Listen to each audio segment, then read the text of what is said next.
We're going to talk about the season finale of The Other Way. Wow, I feel like we've been watching this forever and it's finally come to an end.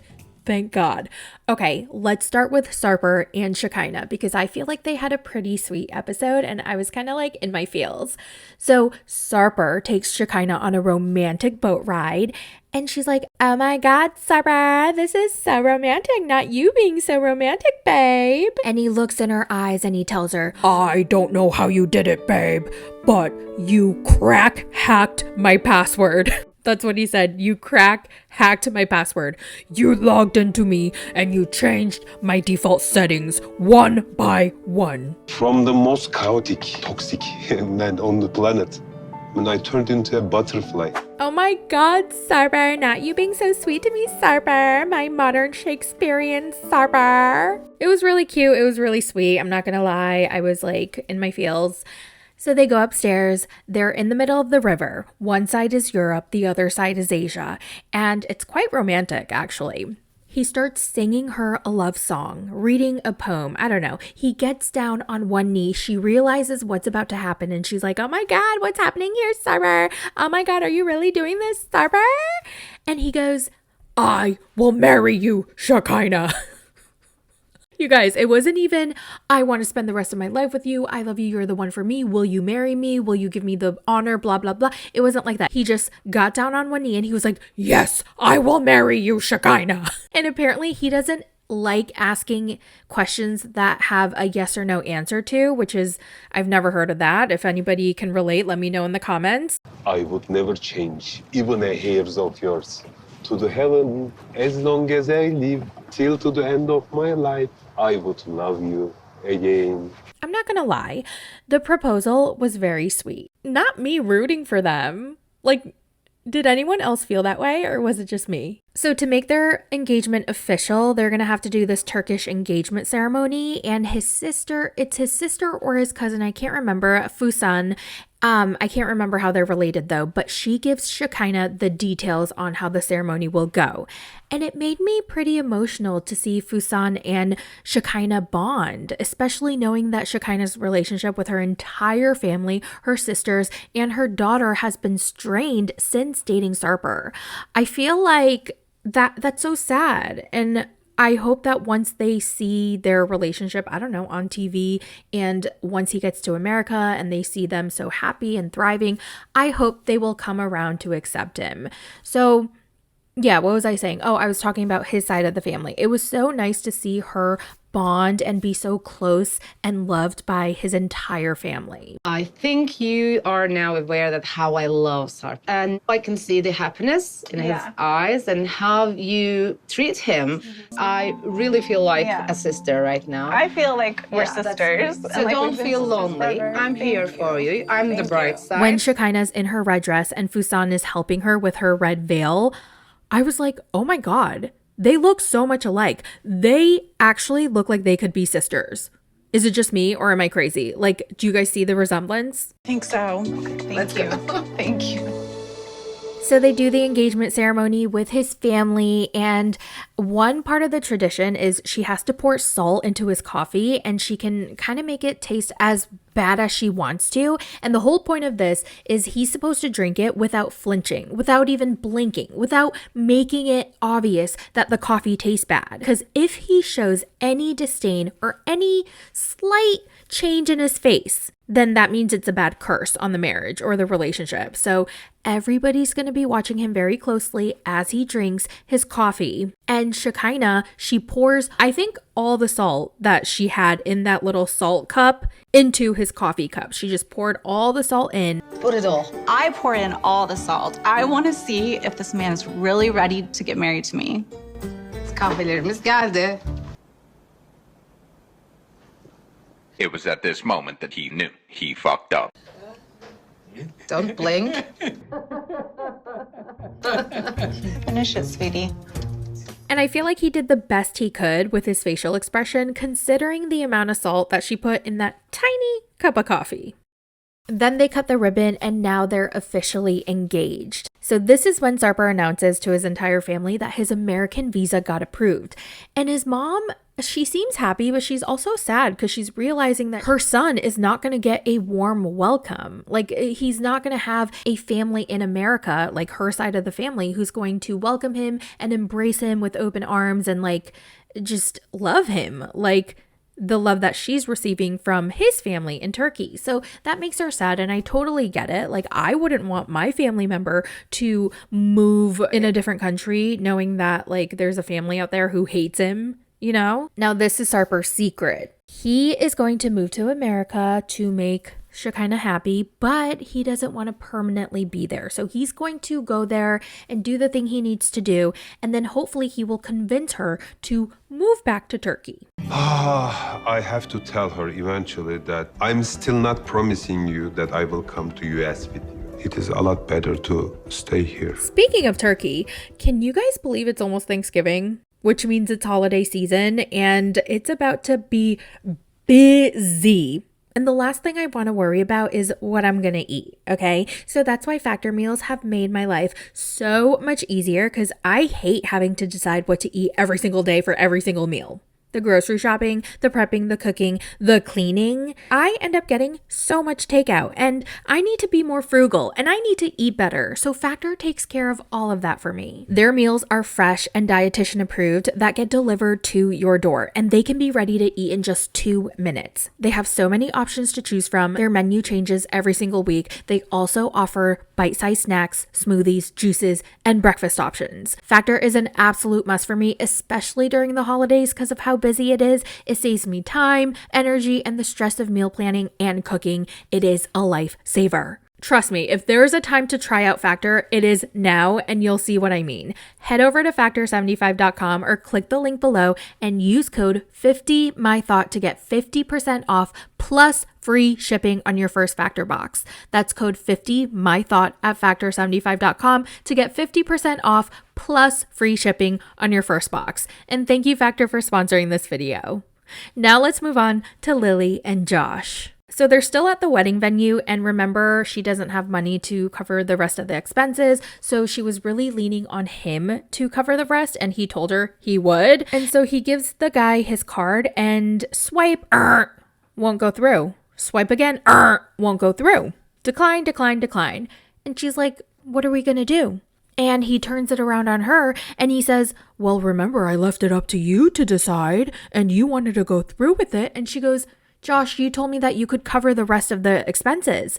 And so she's really stressed out. The wedding ceremony is in less than 2 hours. And then Josh goes, okay, Lily, you're going to have to tell all your guests that the wedding is canceled. And she's like, are you freaking kidding me? I can't cancel on all my guests. They are literally on their way here. And he's like, well, what are we going to do? We can't help it. We got to cancel the wedding. And she's like, oh my God.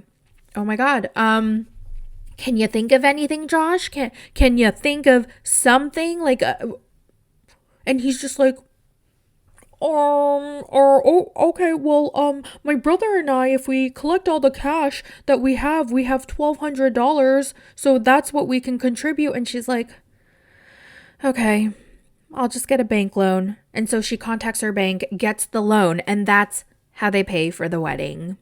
He couldn't pull through yet again. I don't know, Lily. 其实也是有点自己，我就想试探他一下，可是他还是没有做到。 But despite being in a horrible mood, she has to get ready for the wedding. The ceremony is less than an hour and a half. So they get into their Chinese traditional outfits. I thought they looked beautiful, even Josh. And the ceremony was super cool. But God, I cannot believe she actually married that loser. Now, I know they were already married, so I'm talking about before, because I'm pretty sure he wasn't any better back then. After the ceremony is over, Josh and Vivian walk over to the table where her daughter is, Jared is, and I don't know, I guess some of her other friends and family. And Josh gives Vivian a very tearful apology. He's like, I'm so sorry. I'm willing to answer all questions that you have about me. Like, I'm so sorry. Like, okay. And I want you to always feel free to ask me anything you want. Okay. Okay? Thank you for accepting. I just look forward to starting this new life here in China, and I just want her happy. Listen, I'm not gonna lie, I love when a man can cry, but not that kind of cry. Like, I don't like his tears. No, it's giving fake, it's giving phony. Like, get it away from me. Now, I heard a lot of things about how they're no longer together. I don't know if they got an official divorce, if they're just separated, but I heard he's already on to the next. So, yeah, I don't know much about that, but hopefully we'll hear all about it at the tell-all. Moving on to James and Tata. So James is packing his stuff to head back to America. Tata's gonna stay because apparently they didn't communicate to each other what was happening. He apparently said that he was gonna book his ticket back to the States and he thought she was gonna wanna go with him if she knew that he was actually gonna book it, but then he actually booked it and then she didn't wanna go. So he ended up booking it and then she didn't book it. So like he's just gonna go by himself. I don't know. She's like, I don't wanna go back unless Angel can come. And he's like, what if she takes advantage of us? What if she drives our marriage apart? Like, I don't trust her. At first, I was like, just let her sister come. I mean, she has nobody in the United States and she's so lonely. All she does is cry about how she misses her sister. I mean, I think it's justified. I think it's understandable. And I feel like, yeah, let her family member come. But then again, I do understand where he's coming from. Of all the family members, she is the one who made up that complete lie about him. So yeah, I would be wary and I wouldn't really want her to come either. But I don't know.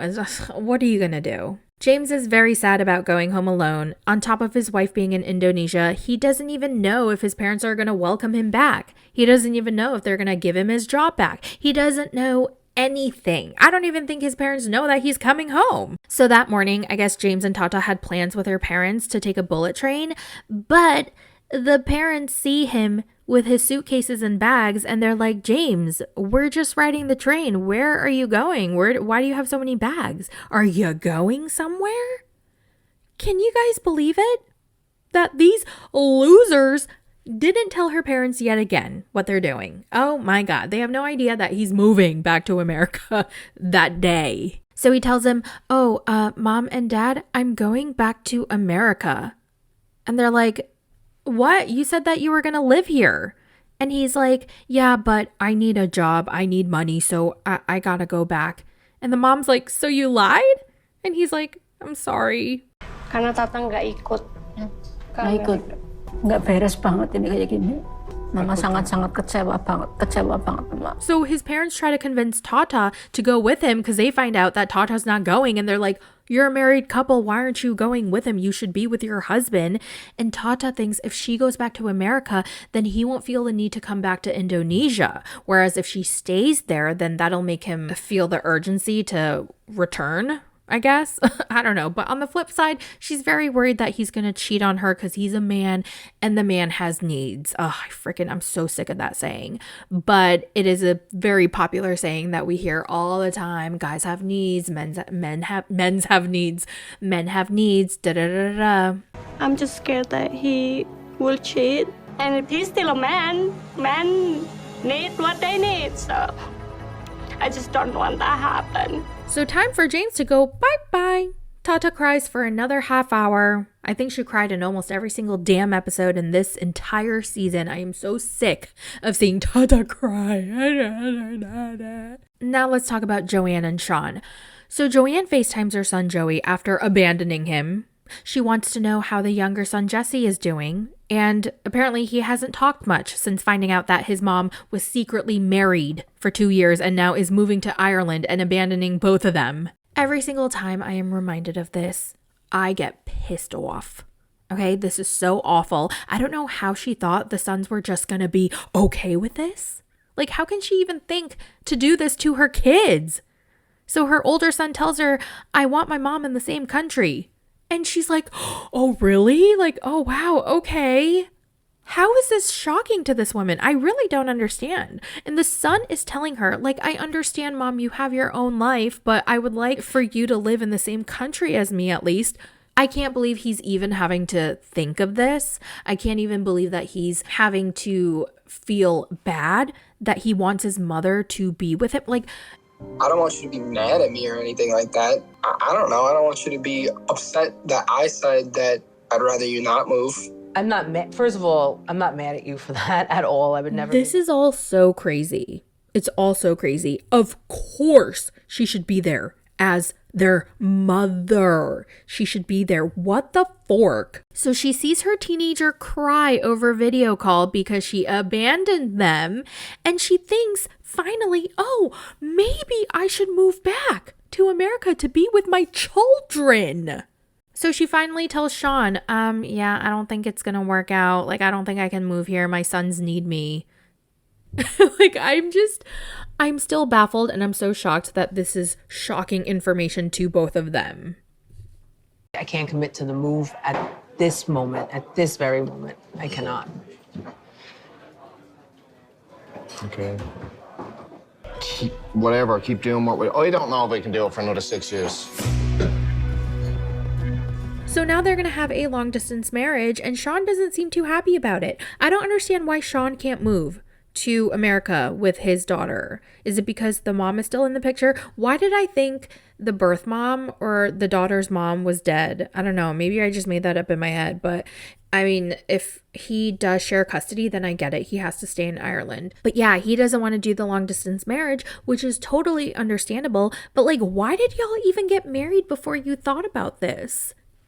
I don't understand these people's decisions. And next week is the tell-all, and it looks so juicy, but it looks so small. Like, it looks so small and intimate. I feel like we're missing a bunch of people, but it's just Dempsey and Statler. They got disinvited because Statler can't keep her mouth shut. Also, there seems to be a lot of drama about Engie and Corona, which is very surprising. Sean goes at Engie so hard, and I don't understand where it came from because Engie is just so positive and happy, and he like doesn't want any trouble. So I don't understand why Sean is so aggressive and so mean to him.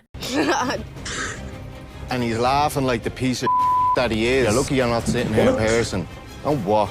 You know exactly what you're doing. Also, I haven't really been covering Corona and Engie because their storyline is fake. Like, they were reenacting their relationship. That's what he said in an interview with like an Ireland media company. But after the last few episodes, I'm starting to think that they had agreed to reenact their relationship. However, Corona got lost in the plot. She was like actually falling for him again, and she kind of wanted to get back together, and he just wasn't having it. And now her feelings got hurt, and he was just sticking to the plot all along. That's what I'm convinced happened. But we're going to have to see the tell-all. I'm super excited. I'm super excited to see everybody back on TV. Well, they've been on TV this whole time, so I don't know what I'm talking about. Well, that's it for the recap. Thank you guys so much for watching. Let me know all your thoughts in the comments below. And again, don't forget, if you want to check out Factor, go to factor75.com to get 50% off your first box, or click the link below. And I'll talk to you guys in the next one. Bye!